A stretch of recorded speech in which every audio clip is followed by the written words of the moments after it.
Oh, I'm sorry I'm late. I've been reading and reading and reading, and you know, there's so much in the scriptures that, I mean, unless you do medieval history and exegesis, maybe you've never heard of, but you know, Baruch, here we have Baruch and Lamentations and Ezekiel. Ezekiel is one of my favorite prophets, right? He has these long descriptions of the temple and the architecture there. Oh, you haven't read those?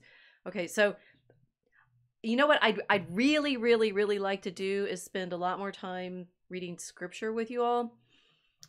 But I hear out there on the internet that there's some other books that aren't in well, this is the Douay Rheims, the English translation of the Vulgate, and you know, it includes books that I'm pretty sure aren't in other Maccabees, right? We have Maccabees and Wisdom and Ecclesiasticus, right?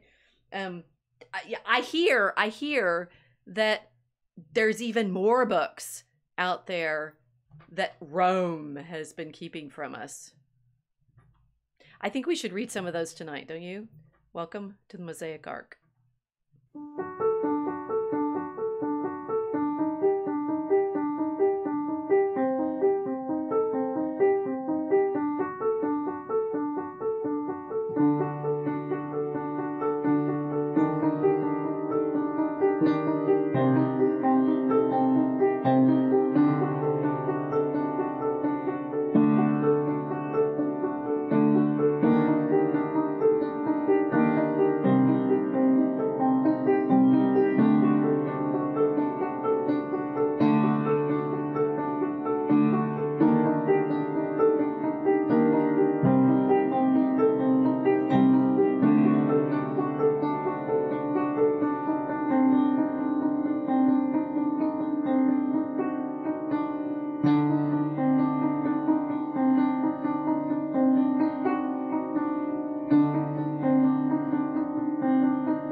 Did you know that Rome has hidden books from us? Which ones? Well, okay. I hear rumors. I hear people are quite angry with the Romans. What's going on? It's Rome. So those of you who inhabit the darker corners of the internet may know that there was, you know, there've been some debates of late, and one accusation was flung around last week that Rome in its secret libraries, the Vatican Secret Archives, which have actually been renamed something else, but anyway, for a long time they were the Secret Archives, right? Has all of these books that if you're a Christian, you'd be shocked. You'd be shocked, and of course, if you'd be so shocked that either you'd stop being Christian or start being Muslim or Jewish or something. I don't know, right? Shocking. Rome. I can't say it with the right degree. I mean, even being, you know, having grown up Protestant, I can't quite summon the degree of venom that you need to be able to make this claim properly. He did tap into a subterranean reservoir of vitriol. Oh, well, with those secret archives. Did it all over the place. Rome. Well, you know, Rome actually crucified our Lord. Don't you think maybe? Wait. I always find it funny when they're saying Rome did this. It's like, yeah, Rome did.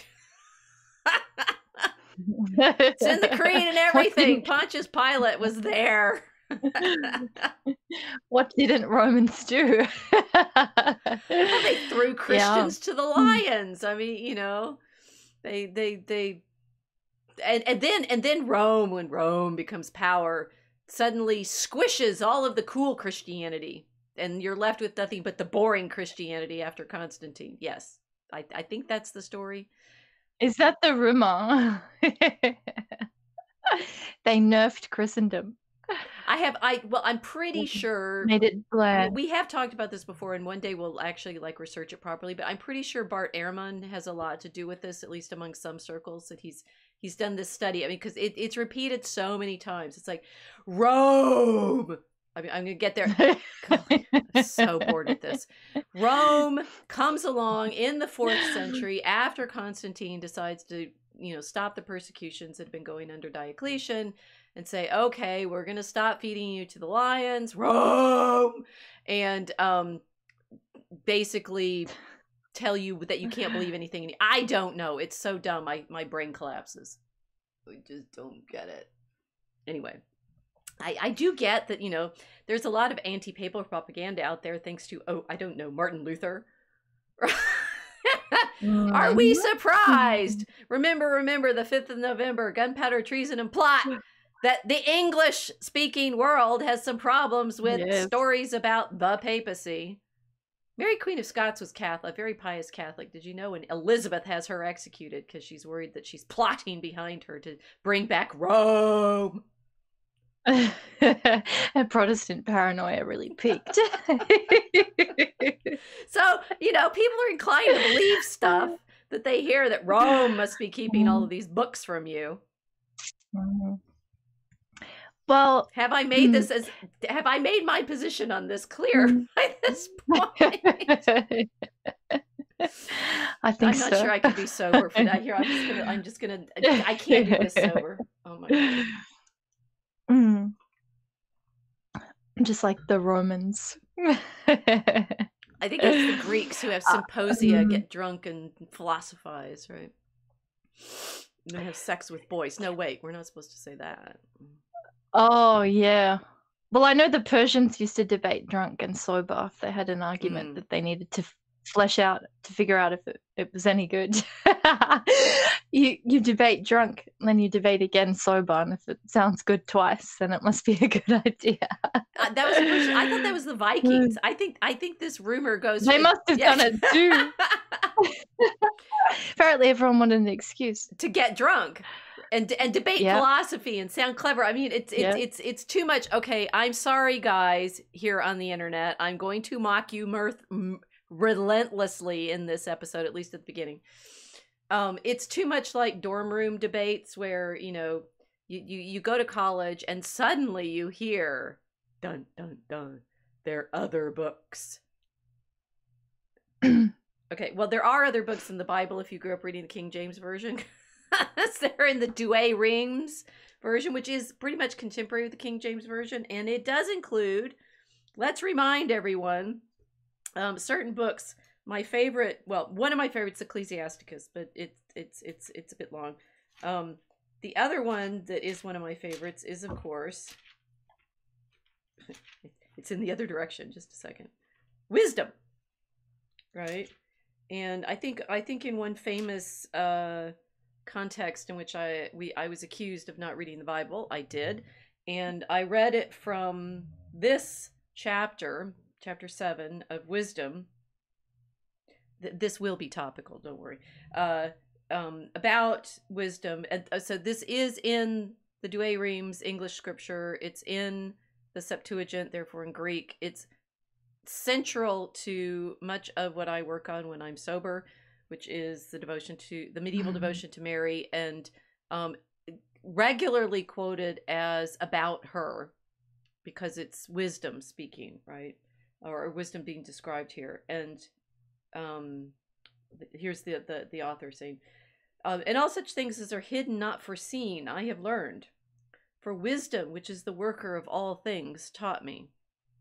For in her is the spirit of understanding, holy, one, manifold, subtle, eloquent, active, undefiled, sure, sweet, loving that which is good, quick, which nothing hindereth, beneficent, gentle, kind, steadfast, assured, secure, having all power, overseeing all things, and containing all spirits, intelligible, pure, subtle. It's subtile. It's an old rendering of subtle. For wisdom is more active than all active things, and reacheth everywhere by reason of her purity. For she is a vapor of the power of God, and a certain pure emanation of the glory of the Almighty God, and therefore no defileth thing cometh into her. For she is the brightness of eternal light, and the unspotted mirror of God's majesty, and the image of his goodness. And being one, but one, she can do all things, And remaining in herself the same, she reneweth all things. And through nations conveyeth herself into holy souls. She maketh the friends of God and prophets. For God loveth none but him that dwelleth with wisdom. For she is more beautiful than the sun, and above all the order of the stars, being compared with the light, she is found before it. And after this cometh night, but no evil can overcome wisdom. Now, if we were doing what I do when I study this passage in the context of the way in which it's used in the medieval liturgy, we would then go to finding that Mary, as the mother of wisdom, the mother of the Lord, the Word, right, our Lord Jesus Christ, the mother of wisdom, is herself filled with wisdom, and therefore texts that are used about her, about wisdom, are often used in her liturgies, for example, Proverbs and from Ecclesiasticus and such. And so we have this glorious, beautiful, magnificent tradition in the ancient and medieval Catholic, Orthodox, Syrian, Coptic tradition of reading Mary in the figure of the unspotted mirror of God's majesty. It's beautiful, but that doesn't seem familiar. Oh, it's right here in the Bible. So why is it that the Protestants are not doing this reading? I don't know. It's in the Bible. Sola Scriptura. It's right there. Scripture. Holy Bible. I woke up the dog.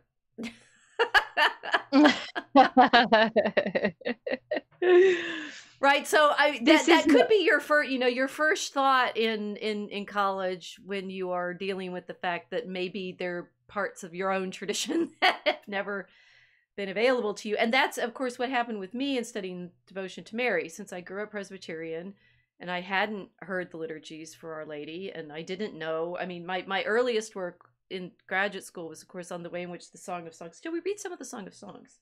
I think we need to remind people of what's actually in the scriptures, right? Okay, here is a favorite passage from the Song of Songs, used in liturgies for Mary and meditations on her relationship with God. The Song of Songs is also central to most of the mystical tradition throughout the Middle Ages. It's also kind of sexy, right? Okay, so yeah. Oh wait, okay, no. It's first I'll read chapter 4, which becomes topical because it has passages that are used to talk about Mary as immaculately conceived. All right, chapter 4. How beautiful art thou, my love! How beautiful art thou! Thy eyes are dove's eyes, besides what is hid within. Thy hair is as flocks of goats, which come up from Mount Gilead. Thy teeth as flocks of sheep that are shorn, which come up from the washing, all with twins, and there is none barren among them. Thy lips are as a scarlet lace, and thy speech sweet. Thy cheeks are as a piece of pomegranate beside that which lieth hid within. Thy neck is as the tower of David, which is built with bulwarks. 1,000 bucklers hang upon it, all the armor of valiant men. Thy two breasts like 2 young roes that are twins, which feed among the lilies. Till the day break and the shadows retire, I will go to the mountain of myrrh and to the hill of frankincense. Thou art all fair, O my love, there is not a spot in thee. That goes on, right? But there's also this wonderful passage in chapter 5, which the medieval commentators will use to talk about Mary's awakening to speak. Rupert of Deutz does this very beautifully. I sleep, and my heart watcheth. The voice of my beloved knocking, open to me, my sister, my love, my dove, my undefiled. For my head is full of dew, and my locks of the drops of the night. I have put off my garment, how shall I put it on? I have washed my feet, how shall I defile them? My beloved put his hand through the keyhole, and my bowels were moved at his touch. I arose to open to my beloved, my hands dropped with myrrh, and my fingers were full of the choicest myrrh. I opened the bolt of my door to my beloved, but he had turned aside and was gone. My soul melteth when he spoke. I sought him and found him not. I called, and he did not answer me. What you can see is it's like think of this as either the soul longing for the touch of the divine, or Mary longing for the touch of God, is pretty racy. Mm-hmm. My beloved put his hand through the lattice in my belly. Oh my god, right? So yeah, maybe there are books out there in the Bible that you didn't know how to read because you haven't been reading them in the proper traditional way. So why? Oh, who knows? Who knows? But we are assured that if you go beyond what's contained in the Bible, you will be shocked and horrified at the, I'm not sure what, right? That's always the implication. It's like there's shock, horror, there's books that you don't know about, and it'll completely overturn everything you think about Christianity. Oh, what, that it's boring and dull? Wait.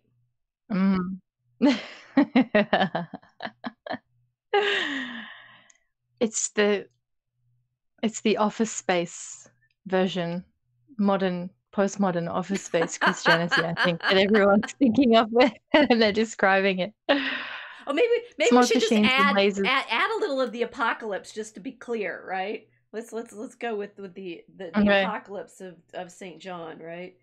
And the temple of God was opened in heaven, and the ark of his testament was seen in the temple, and there were lightnings and voices and an earthquake and great hail.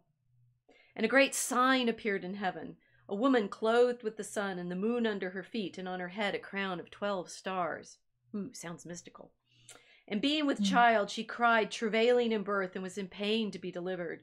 And there was seen another sign in heaven, and behold, a great red dragon, having 7 heads and 10 horns, and on his head 7 diadems. And his tail drew the third part of the stars of heaven and cast them to the earth. And the dragon stood before the woman who was ready to be delivered, that when she should be delivered, he might devour her son. But this is good stuff. Dragons? Women clothed with the sun and the moon at their feet, stars on their heads in the temple. And she brought forth a man-child who was to rule all nations with an iron rod, and her son was taken up to God and to his throne. And there's a battle. Okay. I just saw something right before we started on Telegram of there's a new cartoon story showing Lucifer and Lilith, right? The stories that they've kept from you, because those are the racy fun ones, right? Rebellion against God and stuff. That's what we want. Rebellion against God. Is it? Well, clearly we do. I mean, there's some feeling of rebellion. We certainly want to rebel against Rome because, like, wait. Do we rebel against Rome? This is the Catholic version of the Bible. Uh-oh. No, wait. Diligently compared with the Hebrew, Greek, and other editions in diverse languages, published to the English College at Douai, 1609, and the New Testament's 1582. Published by St. Benedict Press. I think this is a Catholic book. Roman! Oh my gosh. It's called the Rome. These secret books that Rome is keeping from you. Literally, no. Those secret books that I just read from are in the Catholic Bible. To rebel, we must need some other stuff against Rome. Yeah. I have some more books. Well, we use those books. We're not Romans. What? So they're wisdom, the unspotted mirror of God's majesty, thunder and lightning, signs and portents, apocalypses. It's clearly a plot. To what? Deprive us of fun? That was pretty sexy love story I was just reading there. I clearly, whatever is being kept from us must be pretty amazing. The secret erotica that we're not being shown. That's better than that. I don't know. I'm speculating, right? It's like, imagine everybody what you want to be in these lost banned books of the ancient tradition.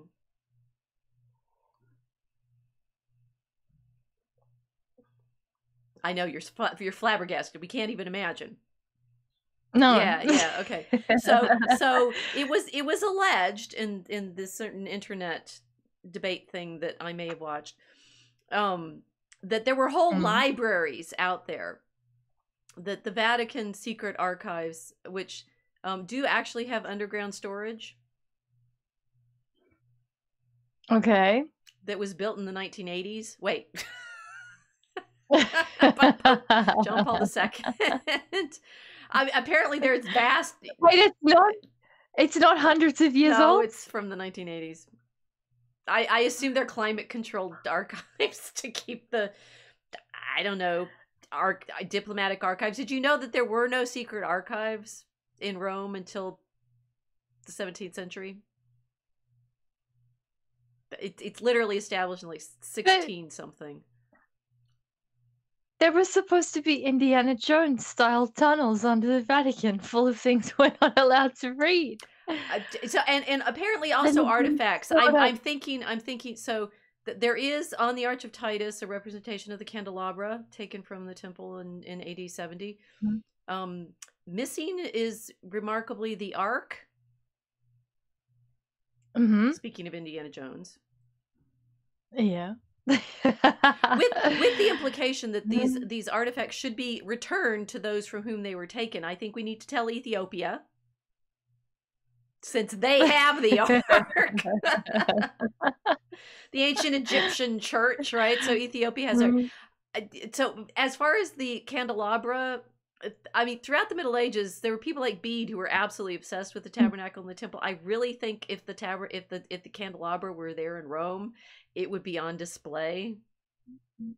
I rather think there's a long list of people who have sacked the archives in Rome to blame than most of them have goth in their name.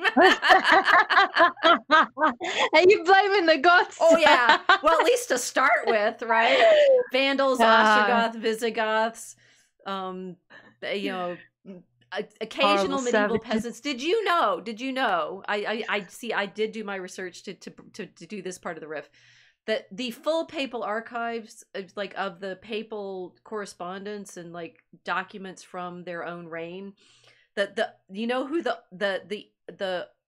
oldest full archive that we have comes from? I'll let you guess.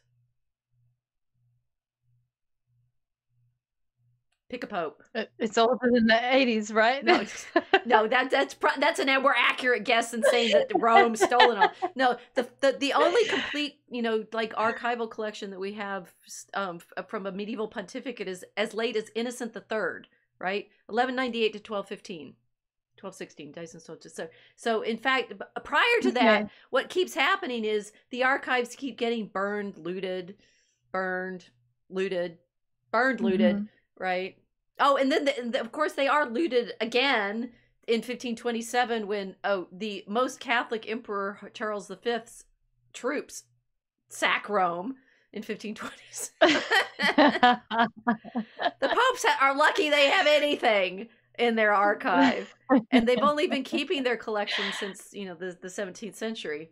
But you know, it hasn't even been able to stay in Rome the whole time since the 17th century. It made a little detour to Paris in 1810 when Napoleon took the whole thing. So he's come in and he took the whole moved thing, it all like to Paris. every single. After, of course, crowning himself emperor, because he didn't need no pope, right? Okay. So they get it back in, you know, 1815, 1816 after Napoleon's defeated. But they've really only been like in control of their own archive for a little while, and there's been some vicissitudes over that period too. World Wars. So before you're describing this in a way that everyone thinks it's this amazingly organized and impregnable fortress. Yes. Yeah. And now I just feel sorry for them. So some of it, I mean, I'm guessing a lot of the collection. They can't even keep the stuff. No, a lot of the collection must come from. I mean, so I've been working some with manuscripts, and also, guys, they've digitized everything. So one of the other claims was that there are many Jewish manuscripts in the collection. Yeah, they're digitized. You can look at them, and there are about 600 of them. Knock yourselves out.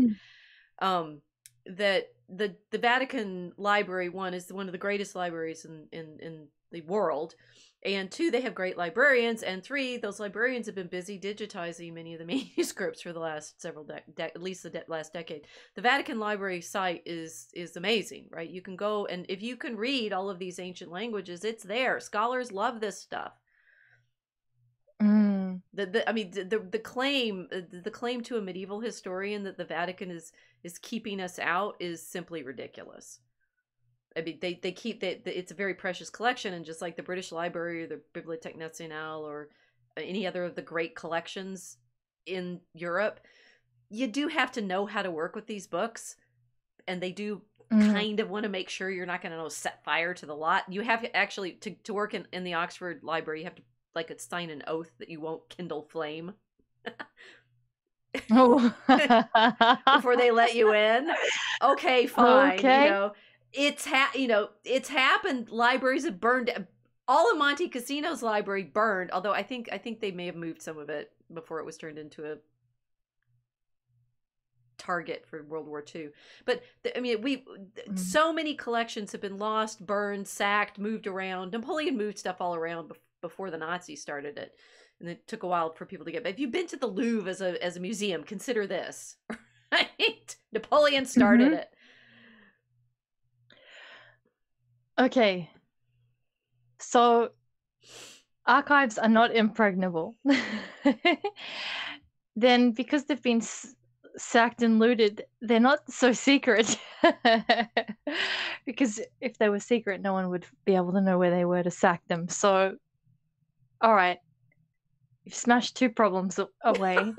Hopefully, I mean that when we say things are lost, yes, they've been bombed by, I don't know, the United States occasionally, right? The library in Leiden was destroyed by the Germans in World War I, and then there was a new collection made in the 1920s because the scholars of the world were so sad that that library was burned, and then it was burned again.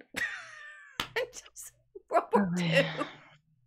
If you're a medieval historian, ironically, there's actually more surviving than you might think, and certainly more than most living scholars could ever dream of even cataloging it in a lifetime. There is more out there than people appreciate. But on the other hand, most of our record of into the present, right? Most of our record of history is, and that was lost.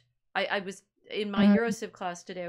We were talking about the French Revolution, and one of the features of the French Revolution is burning archives of all of the local seigneurs, right? So imagining that anybody in the past 2,000 years has been so in control of their documents that they weren't under threat at some point. And the Name of the Rose is accurate in that sense. The libraries that have gone up in flames are real.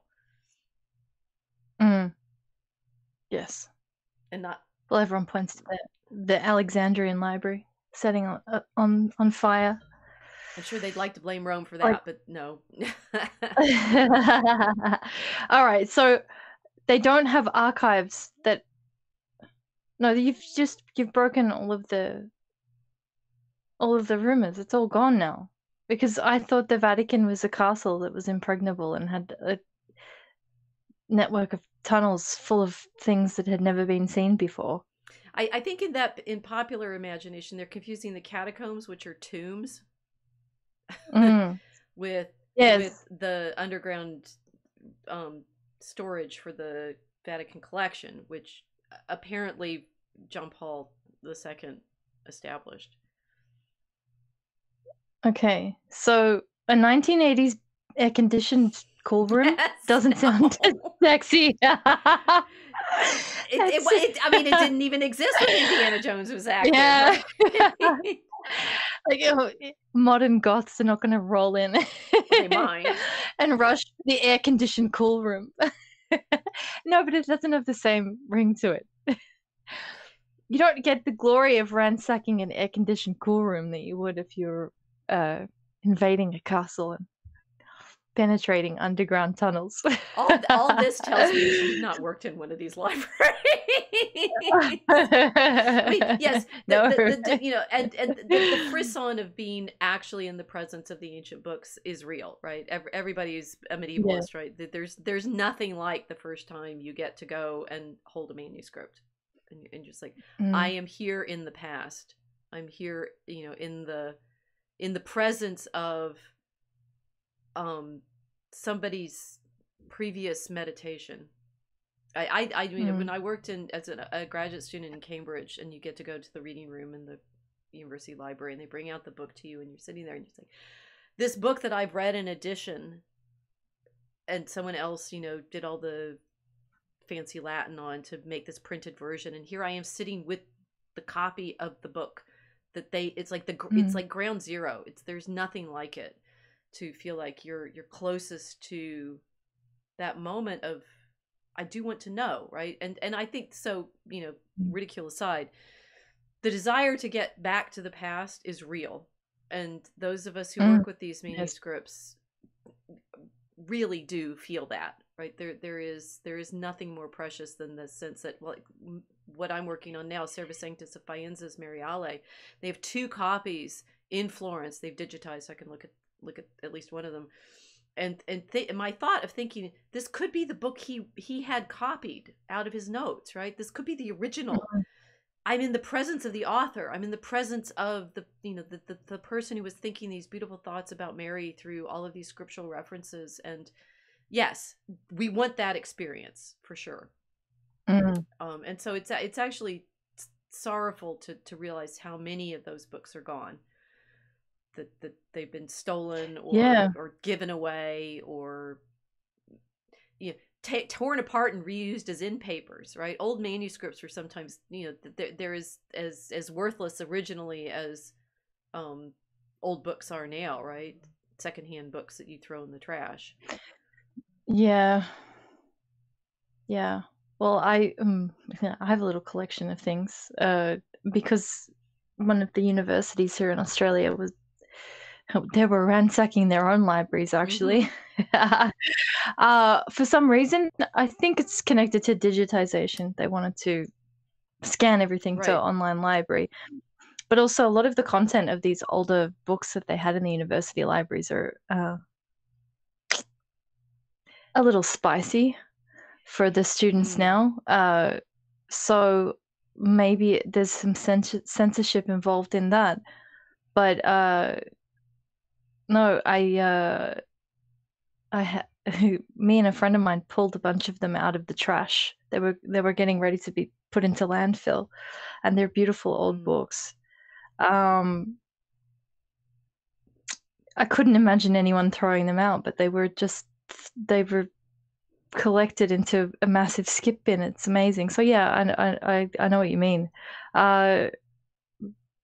Okay, so all of these things can happen to the books. It's like, it doesn't, and what you're describing, getting thrown into skips and such, that happened to a lot of liturgical manuscripts, because they're like it's like the big fancy Bibles with lots of ornament and decoration, and very expensive to make, you know, those survive. But the manuscripts that you need to perform the liturgy, those are the ones that are, I mean, sort of most workaday, although very complicated to make. And sometimes we find those, as I said, being reused as binding material for later books, and it's like, and so most of the manuscripts in the Middle Ages were liturgical manuscripts, because the people that worked from books were mainly the ones praying, and so, you know, whatever percentage of manuscripts that still survive now, most of them were for prayer, and for the liturgy. And therefore, when I say that, it's like whatever liturgically they use for things like the Feast of Mary matters a lot, because that's like the most ordinary knowledge people have. It's the way we know, you know, advertising jingles and sitcoms now. It's like the sort of basic stories that everybody would be familiar with, the chants that everyone would be familiar with. Those are coming from the liturgy.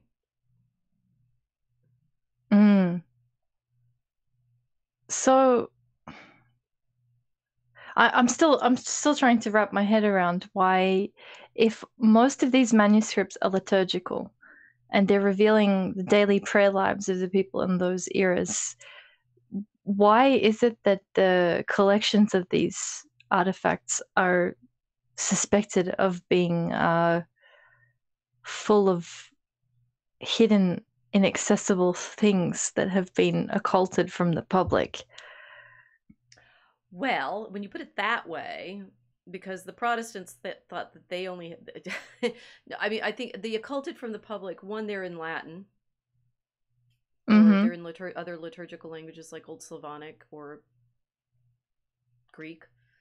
In the sort of in the wider scale collection, I mean, the thing is, I think propaganda against the older tradition a lot of times. It's like I've been in this work I'm doing on Mary. I was just reading John Henry Newman's letter to Reverend Pusey about, you know, how he doesn't believe in these strange things that Pusey claims Catholics do, because, well, that's Italian.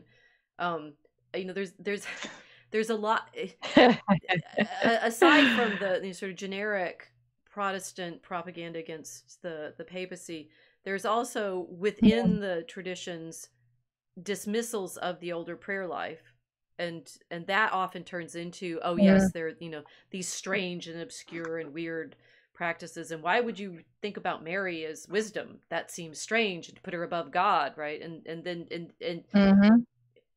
it's mischaracterizations of the ancient tradition, and that then I think fuels for people's understanding this sense that it's all gloomy, right? The gloom of the Middle Ages is often invoked over it. Yeah, so we figured we can riff off of this and find lots and lots of reasons for this feeling of we've lost a tradition, we have some of it, you know, it's been hidden from us, it's been stolen from us, it's been, you know, all of these, and to project onto that this nefarious desire to prevent us from having knowledge, which I suppose sometimes it is, but that's in well-known ways in modernity of liturgical reforms and doctrinal debates and national politics. Not in the sense of a Dan Brown story where alas, no. Okay. I mean, some of what comes out in the 15th disappointed. century when the Italian humanists think that they're discovering all these ancient books, you know, that have been kept from them for centuries because, you know, they're rediscovering the classics. They were copied in monasteries in the 8th and 9th centuries. And so we've talked about this a little bit in the past, right? Yeah. That some of that feeling of rediscovering books, it wasn't that they were purposefully hidden. It was just nobody was interested for a while. Okay. So now this is interesting. Well, it's instead of blaming an attention span, they're blaming the archivists. Okay. So what is in there? Well, okay, so I collected, given that there's this claim that there are whole libraries out there. Ugh! I pulled them off my shelf. And look, they're 3 books.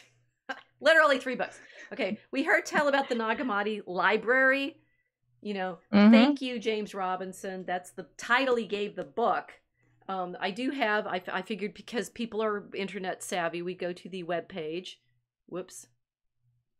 There we go. The Wikipedia page, which shows you the Nag Hammadi Library.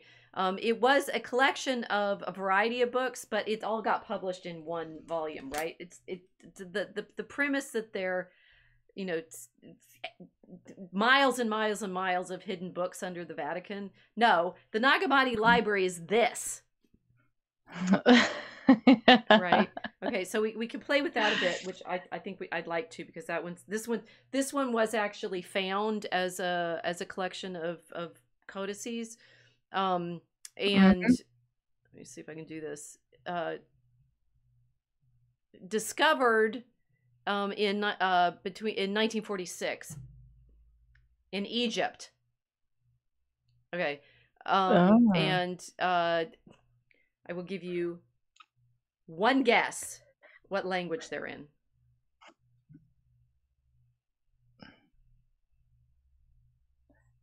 Is it Semitic? That's a second guess. One guess. I wanted to play 20 questions. Okay, I'm going to say Arabic. No. Try again. Get another guess. Hebrew. Nope. I suck at this game. Okay, maybe you're gonna have to go through how many languages does Kiltz know to guess? Not Arabic, not Hebrew. Okay, Nag Hammadi. Oh, that just tells you where they were found, right? So they're discovered in the desert. Okay, I'm thinking like Syriac. Nope. Aramaic. Nope. Sumerian. No. Then they'd be on clay tablets. They're actually, so I'll give you from where they're found as codices, bound codices, right? And I do actually have a picture. Okay. If you came to this episode from the cover in the YouTube, it's on the cover. That they're often considered, they're secret and cool because Robinson, when he published them, and this is translation, which yes, I can, this is actually a book I bought in college. He published it in 1978. I've had, you can see how old and creaky it is, right? It was $11.95 when I bought it, and I wrote my name in it as Fulton. So there you go. He called them Gnostic, which means that literally everybody, including Dan Brown, is going to decide that they have the secret wisdom that, is absolutely hidden from the ages, and this is what Rome wanted you not to have. They're found in Egypt in the desert. I have to admit something. What? I cheated. Phooey. She had her phone with her. You cheated now. Tell the people what language they're in. It's Greek. They were originally in Greek. No. All right. I didn't even cheat probably. See how hard it is getting. I mean, so I think actually the titles are in Greek. How about I read the Wikipedia entry? The contents of the codices were written in the Coptic language. I thought that would be easy for you to guess. For goodness sake. They're in Coptic. All right. And they're discovered in the mid 20th century, and of course there's a huge interest in them. Apparently one of them is sold and given to Carl Jung, to C.J. Jung, right? So they get a Jungian attachment to them too, the mystical sense. They've all been edited, and here we have a list of the codices and tractates, and we will entertain ourselves with choosing from these.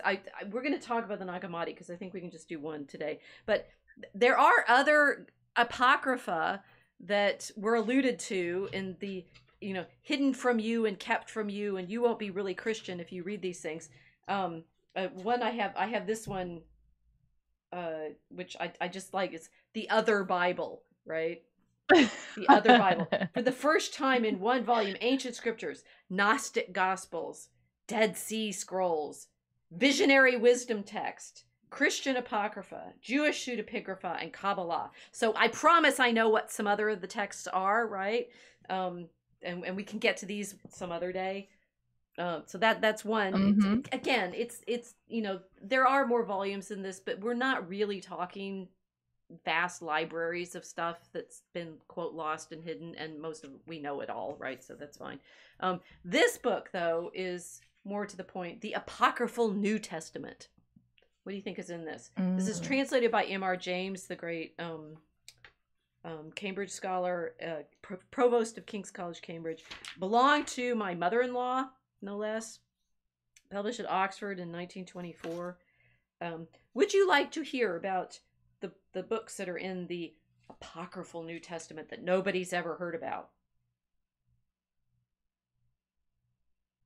Absolutely. Well, okay, the Gospel according to the Hebrews, which is in fact mentioned by Jerome, so we've known about it. And that one's in a fragment that's, there's some Coptic. The Ebionites, the Egyptians, the Philip, the tradition of Matthias, the Gospel of Peter, Gospel of Thomas, preaching of Peter. But these are all only known in fragments. Okay, so we've mentioned lost heretical books. The Birth of Mary. The Lesser Questions of Mary, The Ascent of James and Other Lost Books, The Memoria of the Apostles. Oh, and the Gelasian Decree is, of course, the great list of books to be suspicious about, which includes mentions of a lot of these. The Gelasian Decree, they list all of these other ones. You know what my favorite book that nobody's ever heard of that's listed in the Gelasian Decree because the church squished it? The book concerning the infancy of the Savior, or Pseudo-Matthew's Gospel.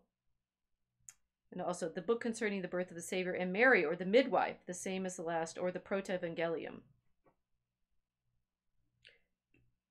Literally nobody heard about those throughout the Middle Ages, which is why they cited them constantly as the reason they had the feast days of the Virgin. Right? And there's also things like there's some acts of different acts of the apostles and such, but some of the Apocrypha in here are the basis for the tradition of devotion to Mary. So ironically, the claim that, oh, there are these Apocrypha that the Catholic Church doesn't let you know is literally backwards. They're considered Apocrypha now, and they're considered like not quite in the Gospels, but we'll still have a feast of Mary's nativity, and we'll have feasts of her conception, and we'll have stories about how she grew up in the temple, right? I think I marked one of those. Right? Oh no, I marked it in here. So here is from the other Bible, the famous, completely lost, nobody's ever heard of, Infancy Gospel of James, or the Proto-Evangelium in James, talking about what happens with Mary at the Annunciation. So she's gotten married to Joseph, and he says, Mary, I have received you from the temple of the Lord. Now I am leaving you behind in my house, and I'm going away to build houses. Later I will return to you. The Lord will guard you. There took place a council of the priests, saying, let us make a veil for the temple of the Lord. The priest said, call the undefiled virgins from the tribe of David. The attendants went out and sought them, and they found 7. Then the priest remembered the child Mary, that she was of the tribe of David, and was pure before God, and the attendants went forth and brought her. They brought them into the temple of the Lord, and the priest said, assign by lot for me here someone who will spin the gold thread, and the white, and the linen, and the silk, and the hyacinth blue, and the scarlet, and the genuine purple. The genuine purple and the scarlet were assigned by lot to Mary, and taking them she went into her house. Now at that time Zacharias was dumb, and Samuel replaced him until the time when Zacharias spoke. Mary, taking the scarlet, spun it. She took her pitcher and went out to fill it full of water, and behold, there came a voice saying, Hail, highly favored one, the Lord is with you. You are blessed among women. Mary looked about to the right and to the left to see whence this voice might be coming to her. Filled with trembling, she went into her house, and putting down the pitcher, she took the purple and sat down on a chair and drew out the purple thread. Behold, an angel of the Lord stood before her, saying, Do not fear, Mary, for you have found favor before the Lord of all, and you will conceive by his word. Mary, having heard this, considered to herself, saying, Shall I conceive by the Lord, the living God? As all women do, shall I give birth? And behold, the angel appeared, saying to her, Not thus, Mary, for the power of God will overshadow you. Therefore also that holy thing which is born shall be called Son of the Most High. You shall call his name Jesus, for he shall save the people from their sins. Then Mary said, Behold, the servant girl of the Lord is before him. Let it be to me according to your word. She worked the purple and the scarlet and brought them to the priest. And the priest blessed her and said, Mary, the Lord God has blessed your name, and you will be blessed among all the families of the earth. Now that passage is literally so obscure that it shows up in absolutely every text that I read. I mean, in the one, it's always in the iconography, which I should have gotten for our discussion here. It's in the iconography of the Annunciation for the Eastern Orthodox Church, because Mary is always shown spinning the scarlet thread. Yes. Right.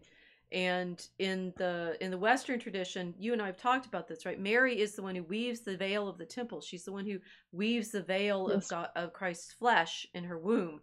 This imagery of Mary weaving the thread, spinning the thread that's going to be used to weave the veil of the incarnation is literally central to Marian devotion throughout the Middle Ages, and will be one of the things that, for example, Cardinal Newman would never have heard of, but not because the Catholic Church was keeping it from you throughout the Middle Ages. It's there are problems with the way in which the tradition has been criticized and ridiculed by modernity, not because it wasn't known in the past. So there's a problem with looking at these texts out of the context of all of the traditions that emerged from reading them. Right. And then comparing the culture that we're in now, comparing the Christianity that we're observing now with what was there in the Middle Ages. Right. And because there's a huge difference in terms of the devotional practices, saying these texts were purposefully hidden instead of realizing that actually it's a failure to, or not so much a failure, but there's been a abandoning of emphasis on these traditions that point to the texts. Right. So instead of this being an argument against the church and a reason to accuse it of purposefully hiding information from people, this seems to be just another way of backing up your work and the claim that the tradition springs from devotion, and the devotion and the text can't be divorced from each other. I mean, it proves that the sola scriptura approach is in fact the reason why we have the problems, not because there are secret archives in the first place. It's interesting. That's exactly it. It's very interesting. So the sola scriptura secret archive has been the thing that did. I mean, one the passages, I should go back to just us and not have the website here. That the passages that I read from the actual Douay-Rheims scriptures that are used to talk about Mary as wisdom and as the beloved and the lady and the son and such are, I mean, they're known in antiquity. They're known in the Coptic Church. One of the things I didn't have at home, which I could bring, is all of the stories about Mary's death and her dormition and Assumption.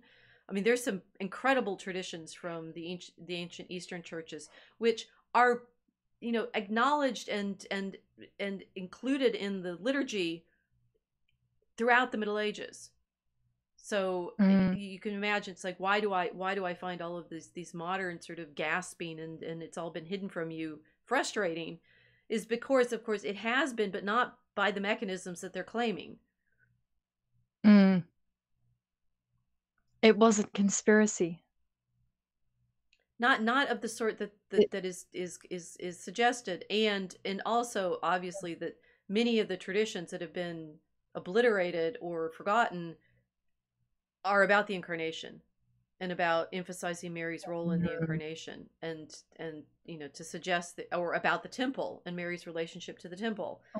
So that's what's missing in contemporary understandings of Christianity, and it's not hidden in the Vatican Secret Archives. It's actually simply in the liturgical tradition that people aren't listening to. So this is a really clear picture of why an iconoclastic tradition would result in this kind of thinking, and why Protestants tend to be very anti-Rome. Because they're not looking at the scriptures with any of these devotional practices so even older devotional practices that modern Catholics wouldn't be familiar with are still mysterious to them.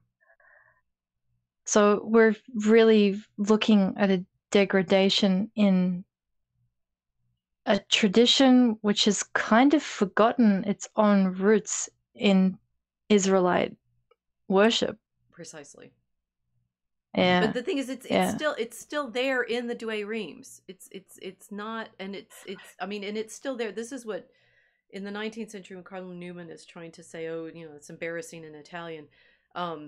Much of what his friend Reverend Pusey was pointing to is how ridiculous the Immaculate Conception was as a doctrine, and it might be worthwhile at some point. Although when we talk about Mary, we keep trying to say, look, this is the center of the problem is in the way in which you understand Mary, and then, you know, claiming yes, Mary is the secret to all of this this understanding. It's not meaning Mary is like to be worshipped like God. The point, which is where Newman worries Pusey's going. It's without Mary, you don't see the frame for the mystery that we're trying to understand, and that has definitely been, you know, ridiculed and obscured and overrun. But ironically, not by Rome. Although I have my, you know, quarrels with some of the Vatican II ways of trying to pacify this sort of claim. Don't get me started there. But Lumen Gentium is a problem, right? But it is very interesting because it really isn't Rome purposely keeping knowledge from the people that's at stake here. Yeah. So, but these Coptic texts, these Nag Hammadi Coptic texts, are actually a little different, right? Because in fact, some of these, I'm scrolling down on the webpage, right? These are showing the codices the texts are found in and what is in them. Many of these will have been unfamiliar until they were discovered in this cache of books. Things like okay, so the Prayer of the Apostle Paul, the Apocryphon of James, the Gospel of Truth. These are titles. Some of them I think are given to them by the editors rather than titles are given. But Treatise on the Resurrection, the Tripartite Tractate, which is title given by scholars, the Apocryphon of John, the Gospel of Thomas, that's being the most famous one, Gospel of Philip, the Apostasis of the Archons, and so forth, right? So there are a variety of texts. None of them are very long. They're short things, and I mean things like the Sophia of Jesus Christ on his wisdom, Dialogue of the Savior, Holy Book of the Great Invisible Spirit, or the Gospel of the Egyptians, First Apocalypse of James, Acts of Peter and the 12. Now the thing is, if I were showing you a series of things like this and saying, oh yes, this is, you know, the accounts of the deaths of the martyrs, or, you know, the founding of such and such a monastery, or, you know, this sermon on the feast of the Mary's Conception. Oh, I've never heard of those. Those are secret and hidden and to be suppressed. I mean, simply because there's stuff out there under these titles doesn't instantaneously make it all like the cool version of what you've never heard of. Although it could. You should read the Golden Legend, right? But there, it's sort of it's kind of an interesting problem. It's like the people usually making the claims about how cool and nifty and forbidden these are may or may not know what all the other texts are that they don't know. I think my Servus Sanctus Mariale from the 13th century is pretty wild, and, you know, it's all about Mary and imagery of creation in the temple. Could fit right in, although it's too long to fit in these books. So, okay, it's a branding problem. Some of it. Some of it's a branding problem.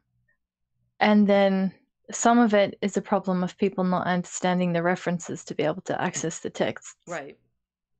Even though they're freely available. Not just in terms of a linguistic capacity, but because they're not trained to read the imagery in the same way. Right.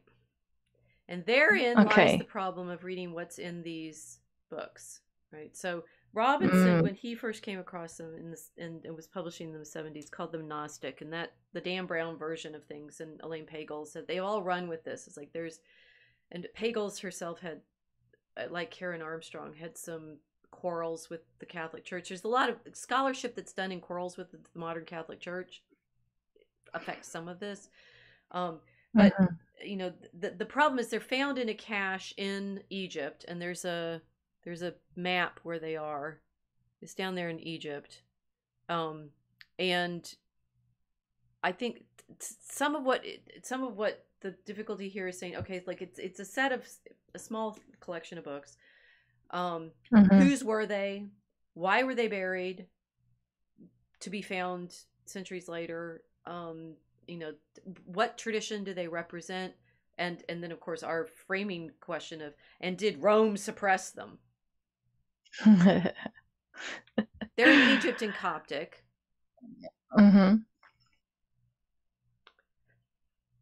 Which is not ruled by Rome. Cue. I'm sorry. Was that my cue? It's just so obvious, right? If they're having quarrels, it's like the immediate quarrel. Who would be the one most likely to be worrying about heresy in Egypt, say in the 3rd or 4th century?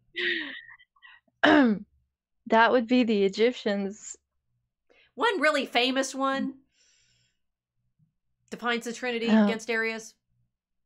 Right, you know, sort of the other sort of ridiculous irony there is like, oh, Nicaea, you know, squished everything. You know who the most famous person at Nicaea, or at least it's like Athanasius, right? Who is Patriarch of Alexandria. If they're worrying about heresy in Egypt in the period, they're not really sure when these books are copied. There's some arguments that they're later than, like they're more 4th, 5th century than 2nd, 3rd century. But like the great defender of orthodoxy on the Incarnation against Arius in, you know, the crux period of definitions of orthodoxy is literally Athanasius of Alexandria. I mean, these guys are all imagining that all of the doctrine comes out of literally Rome. Yeah. Sorry. Do you understand the ancient church? Clearly no, they don't. I mean, they're projecting this sort of Vatican-centric existence onto the ancient world, ignoring the existence of the patriarchs, ignoring, I don't know, where Nicaea actually is, and, oh, what language everything that carried on at Nicaea was in. It wasn't Coptic. It's an interesting oversight. Right. But isn't that an interesting oversight? It's a very, you know, to use the terminology of modern academia, it's so Eurocentric and it's so Western-minded. Yes. I mean, you're basically like neo-colonial. I mean, like it's interesting that the the entire tradition of Christianity is suddenly pushed into the West, and it's removed from its original orientation, its original location, and all of the people that were involved in these massive dogmatic decisions are pushed behind. They're under the thumb of the Pope, clearly. Well, they're kind of doing what they're accusing the Romans of doing. They're accusing Rome of hiding information from the public in the secret archives, but what they're doing is misrepresenting Christianity and the history of the church by completely hiding all of the proper and accurate narrative around why somebody like Saint Athanasius the Great made the decisions on orthodoxy that he did, right, independent of Rome. Right. Yeah, I know. I find that interesting. I'm amazed that I don't explode or something when I'm listening to this nonsense. Spontaneous combustion. Spontaneous combustion, because it misrepresents so many layers of Christianity, of history, completely ignores the actual complexity of the Eastern tradition, completely ignores the fact that, you know, it's the Protestants that reject most of the Eastern tradition, because in rejecting all of the devotion to Mary, they're rejecting the East, they're rejecting orthodoxy, you know, and the, you know, the sort of the there's nobody more papal centric than a modern anti-papist.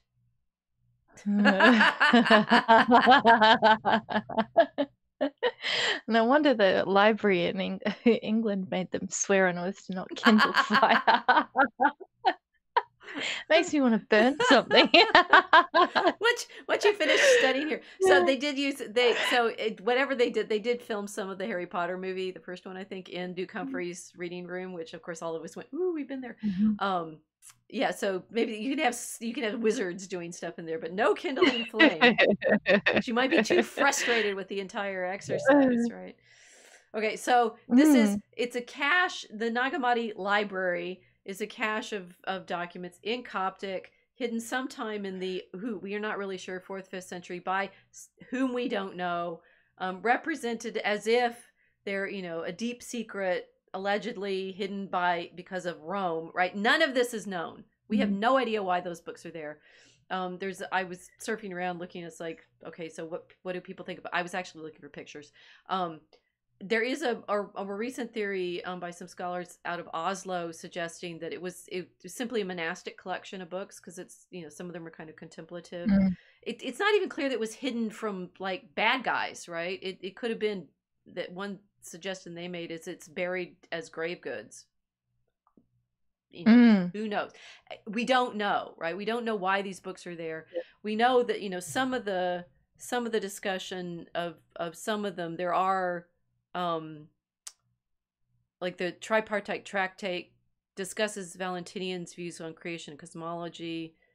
There are other texts of collections of sayings and stuff that maybe we don't know, but it's to immediately assume that all of this is suppressed knowledge rather than simply lost knowledge is an interesting assumption. It's also to it's like saying the things that people obscure, right? Where does monasticism originate? In the Egyptian desert, right? It's like this is what the Oslo scholars have suggested, that this looks like a potentially monastic treatise. If anybody's at odds with modernity, it's monasticism, right? That's what Henry VIII managed to like suppress and steal from, take all the books. That a lot of what I'm often frustrated by in even with modern Catholic descriptions is it's so focused on scholasticism and so focused on a particular mode of thinking about doctrine that more mystical contemplative texts just seem crazy, right? It's like the stuff I work on, the Marian treatises that I work on, people like say that's extreme, you can't possibly believe that. And it's like you're applying, it's like trying to make poetry into scientific syllogisms. And this stuff is poetry, or some of it is, right? A lot of it, these sayings gospels. So I found one. I was looking through this list and I thought, okay, there's one in here that sounded kind of cool. The Thunder, Perfect Mind, which then leapt out at me from the Wikipedia entry because it says a poetic treatise. It is a self-proclamation of a female deity on the non-dual, all-encompassing nature of the divine.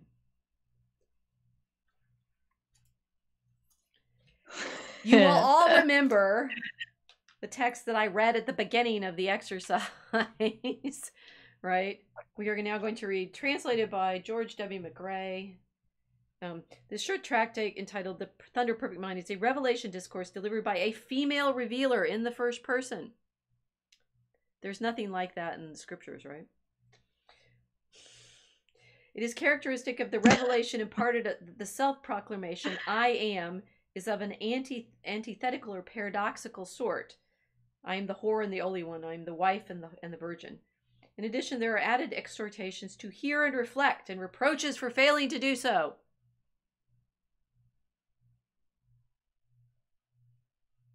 Yeah, okay, more exegesis. Here we go. Thunder, perfect mind.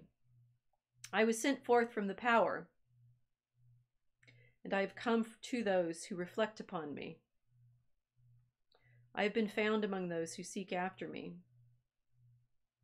Look upon me, you who reflect upon me, and you hearers, hear me. You who are waiting for me, take me to yourselves. Do not banish me from your sight. Do not make your voice hate me, nor your hearing.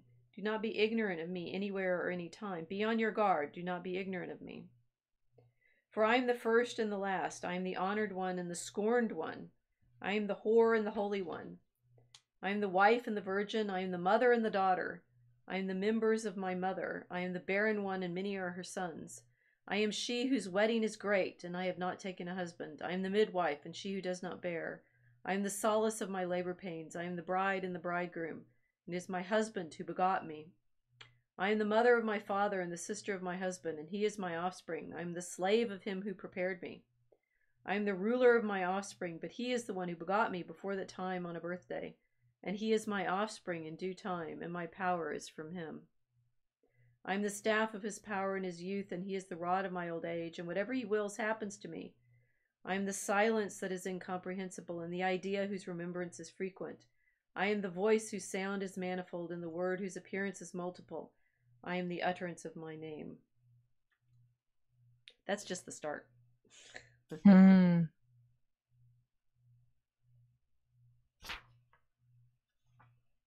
What do you hear?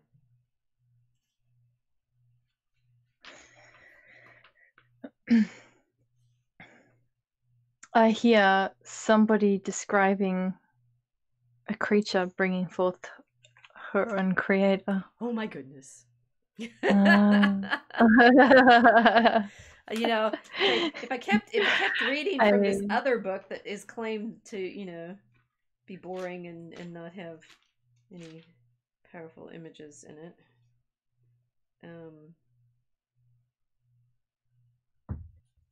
Let me find a passage here.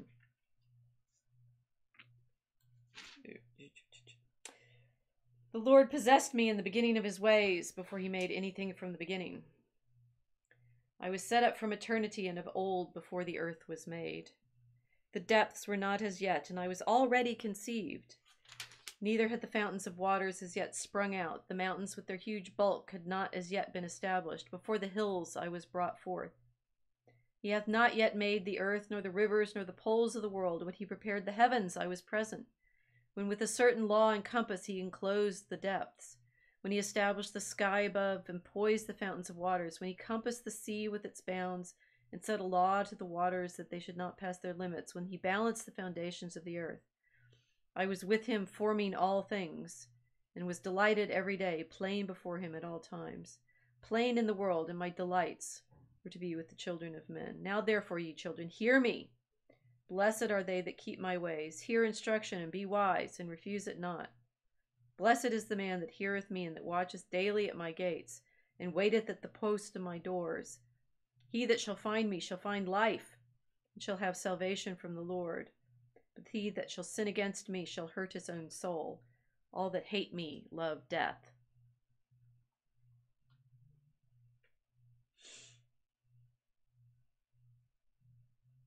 I frankly don't think people spend enough time reading the scriptures.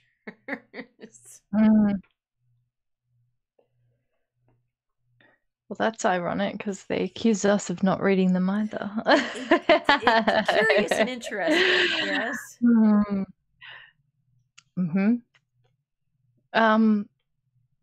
This person is describing themselves as conceived, which could have this could have two meanings: sexual conception or a creative conception in here. Now that's a very interesting thing to meditate on. I mean, I like that. And playing. The playing, yes. So in Proverbs, it's wisdom playing before the Lord. And that passage is, of course, used in the Feasts of Mary. and then it gives a rise to, when the doctrinal debates come around, it's like, well, what does it mean she's conceived? Oh, she must have been there all. Was it immaculate? And I'm, in the liturgical tradition, saying there's a feast. We celebrate this. It's a mystery. In modernity, everything has to be, known exactly. And if it's not known exactly, it's not knowledge, instead of poetic reality. Yeah. It has to be known. It has to be measured. It has to be measured accurately according to the authorized measure. And there, we just get so...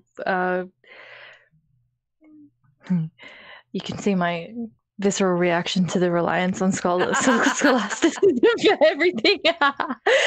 But it's like measuring a symbol. It sort of doesn't work. There's a kind of there's a loss then of appreciating the beauty and the truth in the thing. It's a different way of approaching the same thing, which is to meditate on the nature of Christ's mother, to meditate on the nature of wisdom. So if we're going to be measuring in a scholastic way, you don't get to approach the Virgin poetically, which means you don't get to approach the Virgin with this crystalline kind of cathedral window way of thinking about the thing, and the woman. You know, it's a completely different approach. Yeah. No wonder everybody struggles with these texts, because they're not wrestling with them, with the imagery in their minds. So you're arguing over the conception of a woman, immaculate conception, but the conception here, as we're all having a modern problem of conception, because there's no, yeah, it's so meta, because there's no rose window in the head.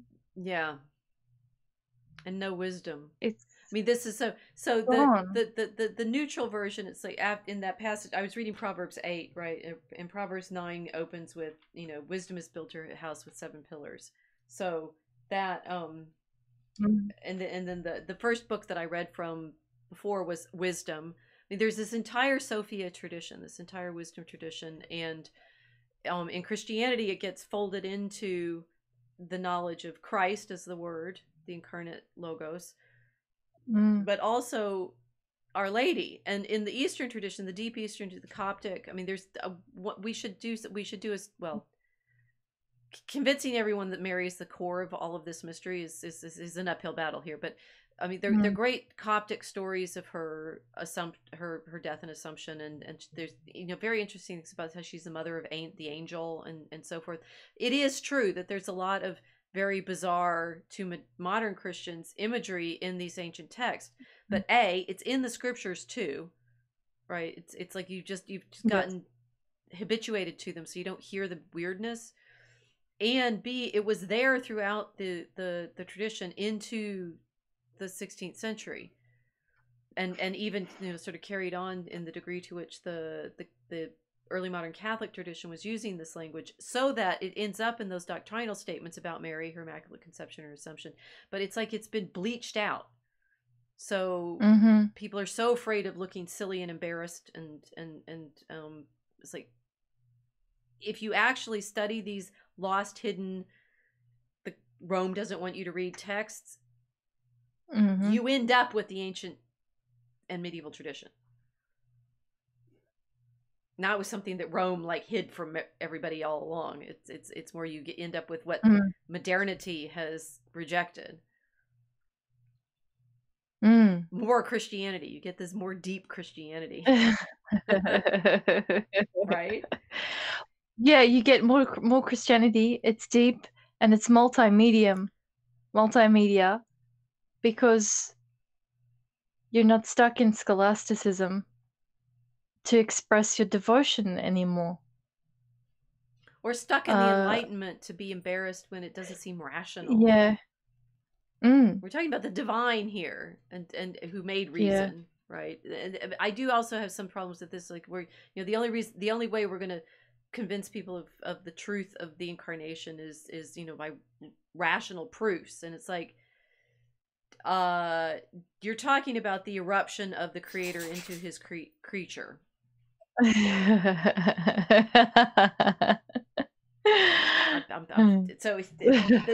thunder perfect mind goes on. Why, you who hate me, do you love me? And you who hate those who love me?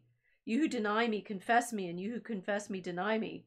You who tell the truth about me, lie about me, and you who have lied about me, tell the truth about me. You who know me, be ignorant of me, and those who have not known me, let them know me. For I am knowledge and ignorance. I am shame and boldness. I am shameless. I am ashamed. I am strength. I am fear. I am war and peace. Give heed to me. I am the one who's disgraced and the great one. It's like prophetic. Mm-hmm. The humility and the magnificence. Mary as the, I'm not sure this is Mary, but it's like it's within a monastic contemplative mystical tradition that tends to play off these kind of paradoxes. The editors claim Yes. that it presents no distinctively Jewish, Christian, or Gnostic themes, nor does it seem to presuppose a particular Gnostic myth. While the Jewish wisdom literature and the Isis eratologies provide texts which are parallel in tone and style, the particular significance of the self-proclamations of Thunder Perfect Mind may be found in their antithetical character. Okay, well, the level of weirdness that you want to find in these is some of what people tend to find as well.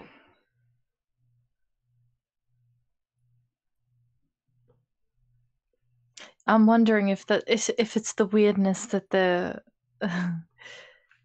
because they seem weird, because they're poetic. This seems more purposefully occulted. I mean, obviously they can't read the imagery because there's a disconnect between all of this imagery and the modern devotion for a lot of people because they haven't been introduced to it. But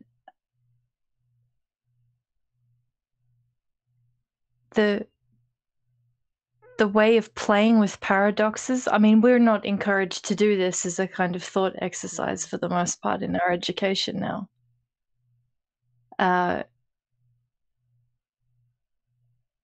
They change the mind powerfully. And then there's the flipping of all of these ideas that's, I mean, it does seem silly, but it's because there is no pragmatic reason for doing this. I suppose this is the kind of thing that it would be knocking up against a modern understanding of, well, why do we need to do this? What's the outcome? What are we going to gain from it? There's nothing immediately to gain from doing this in terms of a commercial outcome or building a church building or anything. This is contemplation. Right. It's pure contemplation of divine concepts. We don't do that in this culture. It seems a waste. That's the culture without the monastic in it. It's the culture without the monastic. I think ultimately. So we've had some nice discussion in the chat. Yeah, Casey's saying Rome knew just where to hide the Nag Hammadi Library in Egypt. Devious papist. Silent Draco. Arians and Nestorians and Monophysites, oh my. Right? Yeah, like, okay. And Silent Draco, like any monastery worried about sacking, take copies out and hide in safe places. Very possibly. Although in the 4th century, I'm not sure who they've necessarily been worried about being sacked by yet. Right? The Vandals don't show up in North Africa until the 5th century. How many significant digits in the Trinity? Silent Draco. Yes, and Mel is of course a river run, right? This is the kind of sort of mystical contemplation that for those who are used to the more poetic liturgical tradition can say, yes, it's there already. Okay. So I'm sure though people want to know about the secret gospels of Jesus, right? So the most famous one I think is probably worth reading from, the Gospel of Thomas.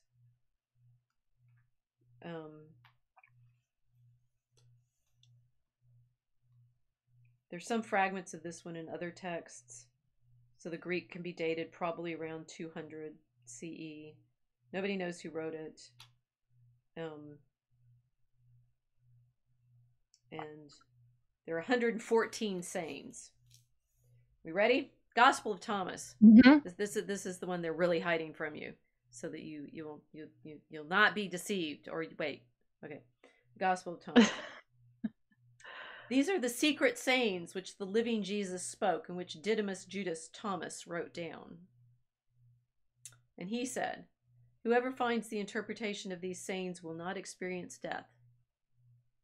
Jesus said, let him who seeks continue seeking until he finds. When he finds, he will become troubled. When he becomes troubled, he will be astonished, and he will rule over the all. Jesus said, if those who lead you say to you, see, the kingdom is in the sky, then the birds of the sky will precede you. If they say to you, it is in the sea, then the fish will precede you. Rather, the kingdom is inside of you, and it is outside of you. When you come to know yourselves, then you will become known, and you will realize that it is you who are the sons of the living Father. But if you will not know yourselves, you dwell in poverty, and it is you who are that poverty. Jesus said, shall I keep going? Right? It's nothing but sayings. Mm-hmm. I mean, I'm waiting for the. it's like nothing but the Sermon on the Mount, no story, right? Yeah. Jesus said, Yeah. the man old in days will not hesitate to ask a small child 7 days old about the place of life, and he will live. For many who are first will become last, and they will become one and the same. They're like tweets. This is like a Yes! collection of tweets. The best of. Best. And the thing is that so this kind of sayings list, it's typical of the ancient philosophical world, which is interesting. There's a great book by Pierre Hadot called Philosophy is a Way of Life, where he shows that the ancient philosophers, like the Epicureans and the Neoplatonists and stuff like that, they'll make sayings collections of their teachers, and you know, in that sense, these saying gospels fit that style, right? Jesus says, Jesus says, Jesus says, but there's no Confucius say. Yeah, there's some parables. Yeah. Some of them overlap with the Gospels. Like, a woman from the crowd said to him, Blessed are the womb which bore you and the breast which nourished you. He said to her, Blessed are those who have heard the word of the Father and have truly kept it. For there will be days when you will say, Blessed are the womb which has not conceived and the breast which has not given milk. It's from the standard tradition. Jesus said, Come unto me, for my yoke is easy and my lordship is mild, and you will find repose for yourselves.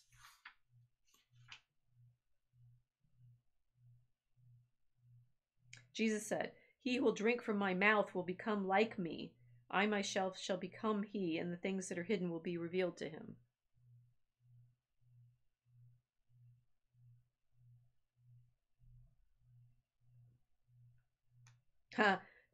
Jesus said, The kingdom is like a man who had a hidden treasure in his field without knowing it. And after he died, he left it to his son. The son did not know about the treasure. He inherited the field and sold it. And the one who bought it went plowing and found the treasure. He began to lend money at interest to whomever he wished. Well, okie dokie. How to start a credit card company. That was unexpected. This is the most famous one. 114. Simon Peter said to them, Let Mary leave us, for women are not worthy of life. Jesus said, I myself shall lead her in order to make her male, so that she too may become a living spirit resembling you males. For every woman who will make herself male will enter the kingdom of heaven.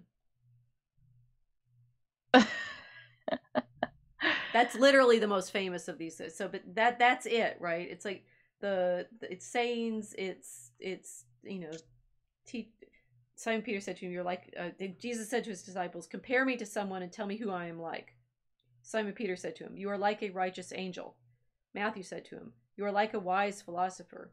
Thomas said to him, "Master, my mouth is wholly incapable of saying whom you are like." Jesus said, "I am not your master. Because you have drunk, you have become intoxicated from the bubbling spring which I have measured out." He took him and withdrew and told him 3 things.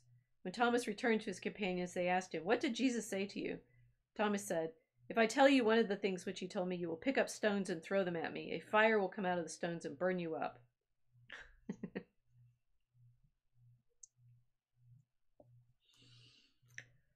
It could be that, you know, that there's a different tradition out there of how we see Jesus, but the hidden gospels, I mean, some of the Old New Testament Apocrypha, they have infancy gospels and stories of Jesus, and those were, again, they're known throughout the Middle Ages. Rome had no ability or desire, apparently, to like squish absolutely all traditions prior to, I don't know, yesterday.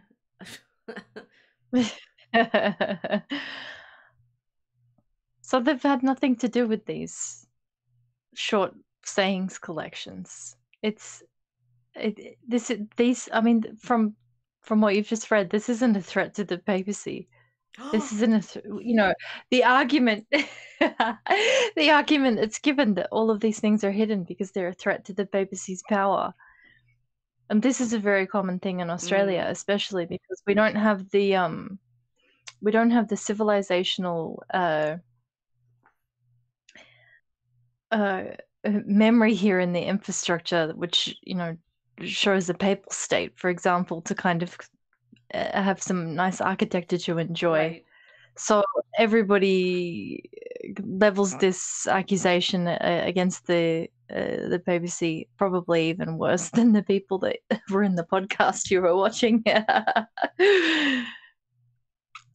How would these sayings affect the power of Rome's pontiff, the Bishop of Rome? It makes no sense. Well, the thing is, and we haven't talked through the whole history of the papacy and how it gets the prestige and the power that it does. I mean, some of it is like the earliest you can see the Pope being somewhat effective.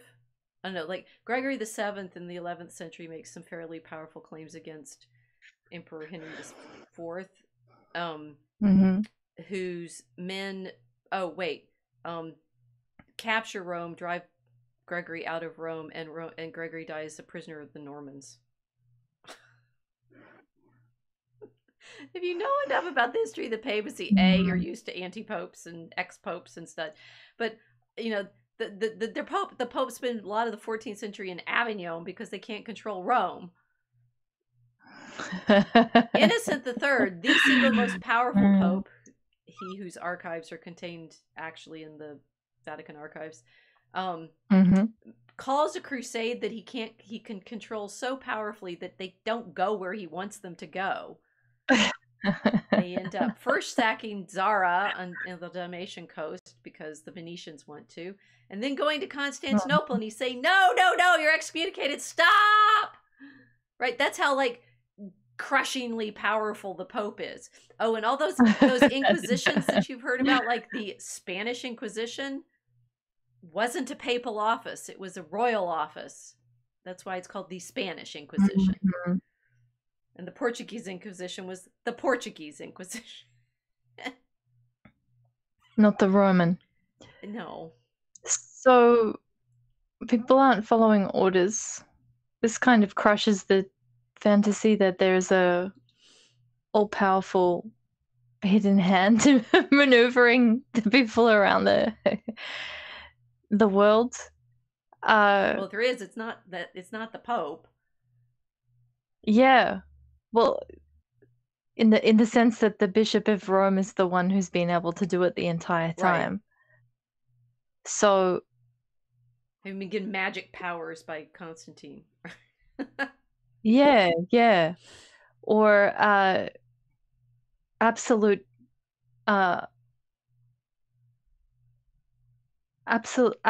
fidelity and complete obedience, mindless drone obedience to the Pope by every single Catholic in Europe that went on the crusade or became involved in some kind of holy war or skirmish.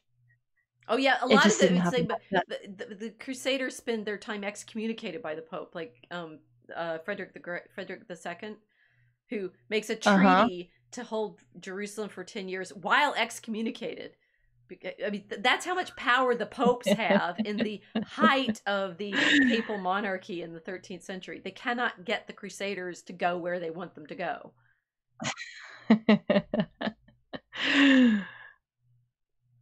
So if they can't even get their own Crusaders to go where they want to go, how would they have possibly been able to stash secret knowledge away for over 1,000 years? Well, they can't control their own city well enough to make sure that nobody sacks their archives. So this kind of, Okay. I almost think that the people who are making these stories up want the Pope to be that powerful, because they need, like, the James Bond villain to Yeah, oppose. that makes sense. The Bond villain. But it's not. There's a It's interesting that it's particularly the Roman that has to be placed in this James Bond villain mode. And it's not our bishop. People don't even realize we have a pope. I have to keep reminding everybody, yeah, we have our own pope. Which is funny, considering our people invented monasticism. Maybe that's a part of it. Maybe it's the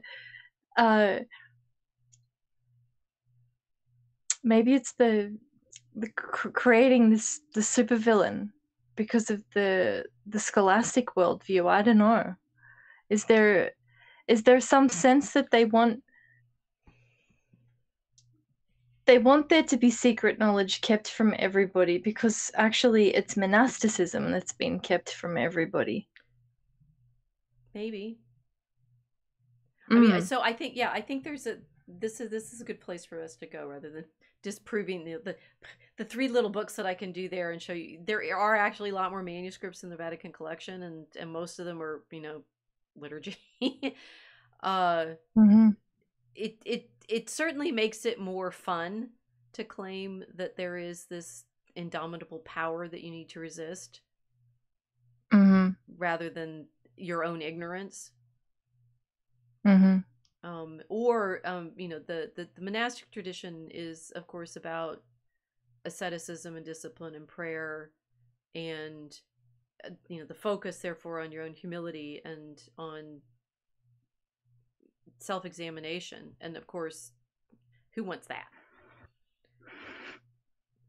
And the prayer life is, of course, submitting to the prayer, to the discipline of, in the Egyptian desert, it's saying the Psalms daily, like all 150 of them. It is.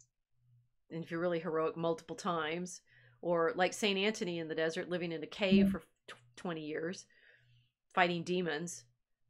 The real heroism of the whole tradition in the Egyptian desert being the monks who put themselves under this kind of discipline. No pope is making them do that. They invented it of their own desire.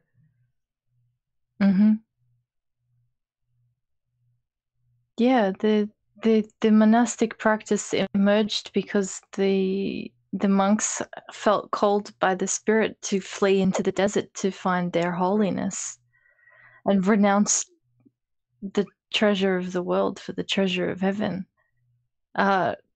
You couldn't order somebody to live like that if you tried. Nobody would be able to maintain that discipline under orders. It has to be something that is done with devotion and with love. I mean, the Egyptian desert, it's not like there were 7-Elevens out there for everyone to access snacks if they got a bit hungry and they were not enjoying the fasting. The monks were leaving civilization completely and going out on their own in the wilderness. So yeah, this isn't the orders of a hierarchy that's trying to control them, for sure. Well, certainly whoever buried the books at Nag Hammadi, more likely in a kind of contemplative tradition, because they have that flavor. I think that's an appropriate suggestion. So Margaret Barker, whose work we like on the temple, she's actually tried to show that many of the Gnostic texts do carry more of the similarity with the ancient temple tradition than modern scholars. Well, not everybody agrees with Margaret's scholarship on all of this, but I mean, she can find a fairly consistent temple sort of theme throughout all of them, including in things like the archons and the creation stories and such. And I mean, the main point being, which was what I was trying to do, demonstrating reading some of the the passages from the Douay Rheims, is the scriptural tradition itself is way stranger than you think. It either people are not reading all of the passages that have some of this more mystical imagery in them, or have become so used to them that we just don't hear how bizarre they are.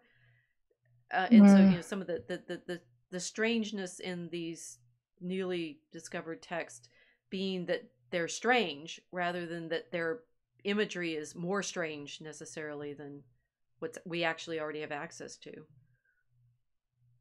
So the desensitization to the imagery that we Right. have. Oh, that makes sense. I mean, so things like the Gospel of Thomas, where Christ is saying, you know, Jesus saying, "I'll make Mary male." Medieval nuns thought of themselves as warriors. I mean, there's you know, liturgical books again where they're talking about themselves as you know, the sisters in arms, right? There's actually a book of monastic of the history of nuns. They're sisters. They are themselves knights because they're battling the demons with their prayers. So that you know, sort of what people love now to say, the gender fluidity of things. There's gender fluidity throughout the mystical tradition. That's nothing new. Because what you're trying to do is explain explain the poetic mystery of our relationship with the divine. And therefore, for example, that passage that I read from the Song of Songs, where the bride is you know, waiting at the bridegroom, putting his hand through the lattice and touching her belly, and she trembles at his touch. Rupert of Deutz reads that both as a description of Mary's being touched at the Incarnation and himself being touched and being given the ability to comment on Scripture, right? So that sort of, I've written a lot about this gender fluidity in that mystical tradition. The Gospel of Thomas is therefore not as wild as it seems if, in fact, you know the rest of the monastic tradition. And saying that Mary, you know, will make the male, for whatever that means, so they can also participate in this. Or we'll make them, you know, celibate, virtuous, manly. I mean, you know, virilitaire. That Mary's called virago because she has virilitaire virtues. She's got, you know, manly virtues. She's the mother of God, but she's got manly virtues. The real tradition that's right out there in the books that you can, you know, if you can read Latin, are in plain sight, is way stranger than, you know, a few hidden books in the desert. Yeah. Well, I'm thinking like one of our monks ended up being a woman. Marinos, who begged her father to take her into the monastery with him because she didn't want to be married and she wanted to be consecrated to Christ. And then he passed away, and she managed to hide in there undercover as a man for a long time. Was falsely accused of fornicating with a woman and having a bastard child. And then I think it was by Roman soldiers, funnily enough, that accused her of it. So maybe this is why everybody's accusing the Romans. They're getting the saint stories mixed up. I don't know. But yeah, she received the child and then raised it. And it was only after she passed away that the other monks discovered that she was female, which is very funny. So the way that we read the scriptures in our liturgies is that you do see yourself in the readings. It's not that you will read one of the stories of the scriptures, read one of the characters and say, okay, so that's a male character. I can't identify with this character. I can't have a relationship with God in the same way that they are. You kind of put them on and then enter into that experience and then ignore the male or female in that way. So yeah. Right. So what we're establishing is Um, the weird thing. I mean, there are weird things in the Nag Hammadi that may or may not fit in absolute Orthodox doctrine, but a lot of what people respond to as weird is not that, right? And yeah. that sort of, therefore, understanding why they weren't included in the liturgies. I mean, most canonical mainly means, do we sing it in church? And the problem Hmm. for like the stories about Mary's Assumption in the East, that they establish the feasts and they recognize these stories, but they still prefer to use the scriptures in their lessons and things like that. In the West, particularly with the Carolingians, and I have written extensively about this, they say, well, we'll get the feasts because they come in the 7th century with the Greek and Syrian popes who are fleeing from the Muslims. Greek and Syrian popes. They established the feasts in the West, but the Franks in particular are saying, well, we're not really sure we can have this feast because there's no like stories about it that we can verify as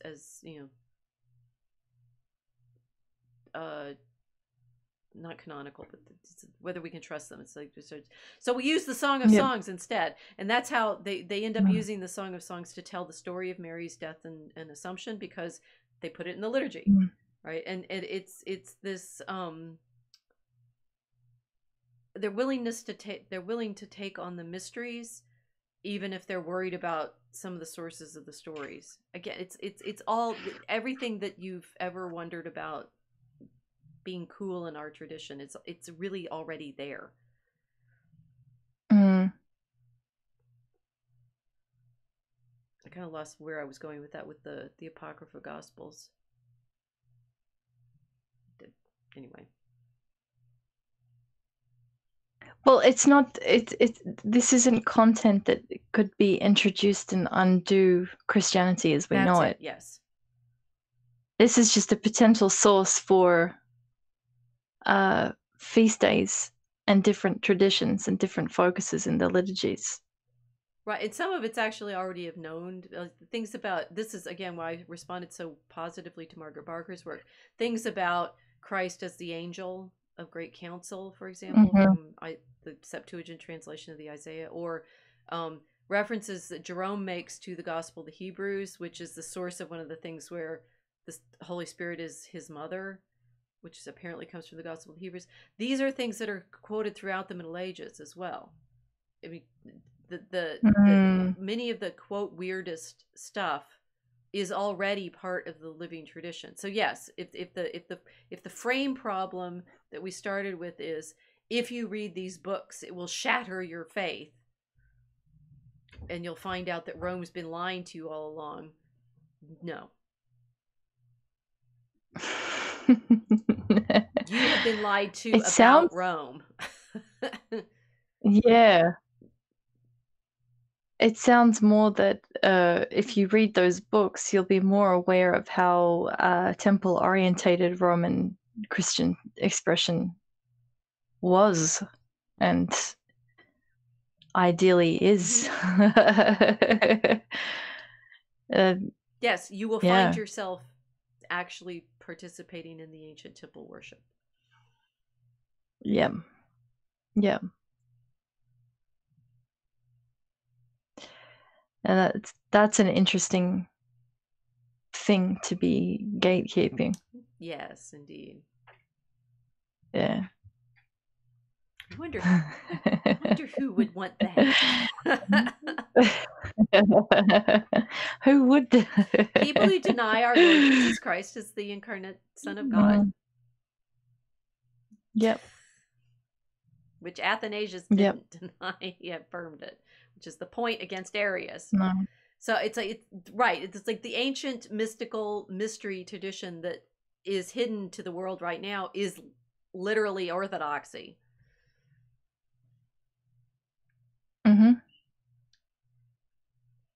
Yes.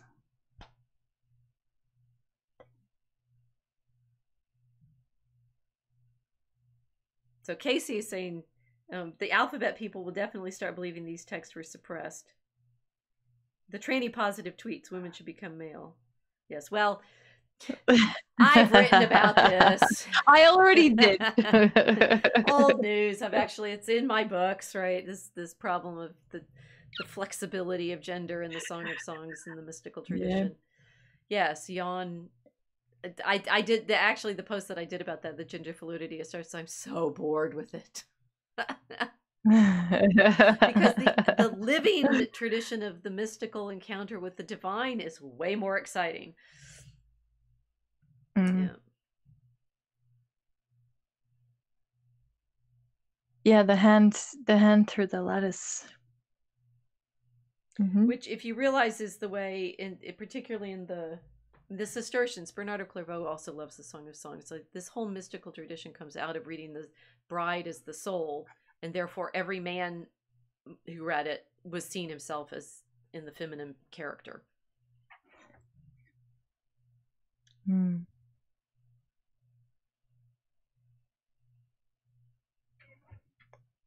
Yeah, well, Christianity is way weirder than you guys think. So, yeah, but not for the reasons you've been told. It seems like there's a lot of gatekeeping around keeping post-Enlightenment people from the ancient orthodoxy. Yes. And then giving them a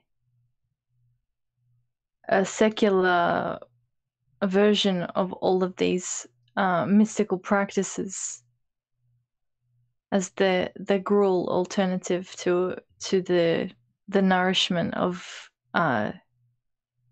Christian tradition.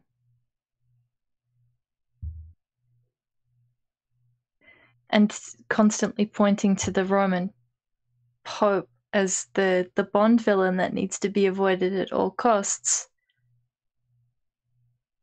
which in reality only shows that they're obsessed with the redirection of attention away from the rest of Christendom towards Rome constantly. So you pivot the attention away from the people that were responsible for figuring out the dogma in the first place, and where they actually were and what they were doing. In the Eastern tradition. And in the East. Yep. In the East, yeah. And keep us from looking at the great mystical monastic traditions of the East. The Nag Hammadi Library is in Coptic.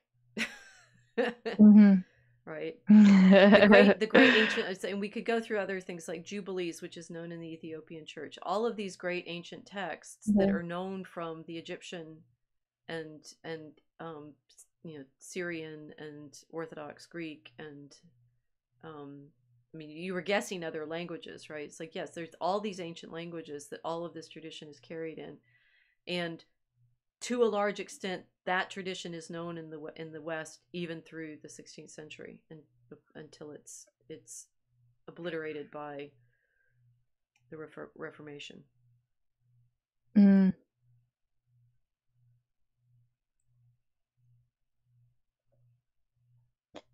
Now, this is something that we are looking at then, the West as a kind of the way that people describe the West as this isolated thing. But from a pre-16th century perspective, it was not isolated from the East. There's, in terms of the traditions, it can't be divorced from its connection to all of these mystical traditions from the East. Right. Which would explain what's going on with Western culture. We've been cut off from our source. Yeah. Yeah. Yeah. So, we don't want to hear any of this ever again on the internet because we've solved it right now. Somehow. The frustration of scholarship. It doesn't matter how many times you tell people, somehow the lies are running around the world with their, before the truth can get its boots on.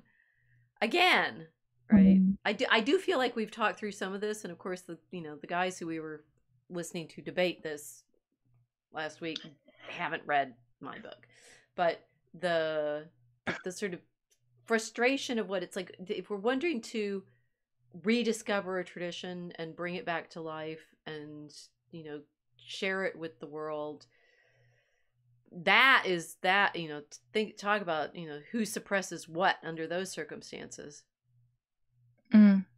Ignorance is in need of wisdom, for sure. Oh man. Oh, and hi Fat, you made it just at the end. I think we've wrapped. I think we've made our point. I suppose we get to do one of these every so often, and it's just sort of self-indulgent. Like, good grief, why are people so dumb? No, I feel like I'm constantly raising my hand at the back of the class saying, and we have a pope too. We decided Orthodox doctrine, like, don't forget we exist. It's very funny. Well, I keep in the back of the room holding up my hand for the medieval tradition, and it's finding out that Cardinal, Saint John Henry Newman dismissed the medieval tradition that his friend was ridiculing through citing Alphonsus Liguori's Glory of Mary and Louis de Montfort's True Devotion to Mary and stuff by saying it's not English. I'm like, my work will never be done because, well, that's actually another curious question. Why is it so hard for these traditions to stay in the light when they're out there? For sure, they get buried in the books and rediscovered. I mean, I was just now thinking, so maybe it's a good thing that the Nag Hammadi books were discovered when they were, because we needed them to reignite people's interest in mysticism. Yes. That's a good reason to have found them in the mid-20th century, right after World War II, right after Indiana Jones not real, but the true Indiana Jones finding being the ancient tradition. That lost ark. That lost ark, which we know where it is. Okay, well, all right. As I demonstrated, there's lots more of these apocryphal scriptures where that came from, and we can continue talking about them. Tell us in the comments whether you'd like to hear more about them. Please subscribe on Unauthorized so you can participate in the chat. You have to subscribe to Logos and Tolkien, and then you can support our work in our artwork, in our arguing with the internet, and in our continuing effort to scan in iambic pentameter so as to bring back poetry and beauty to the world. And Kickstarter patrons, backers are receiving their packages, so the book is real. The book is real, as are the cards. Right? It's like all of the cards have now gone out to the very special backers who now can play solitaire with the dragons.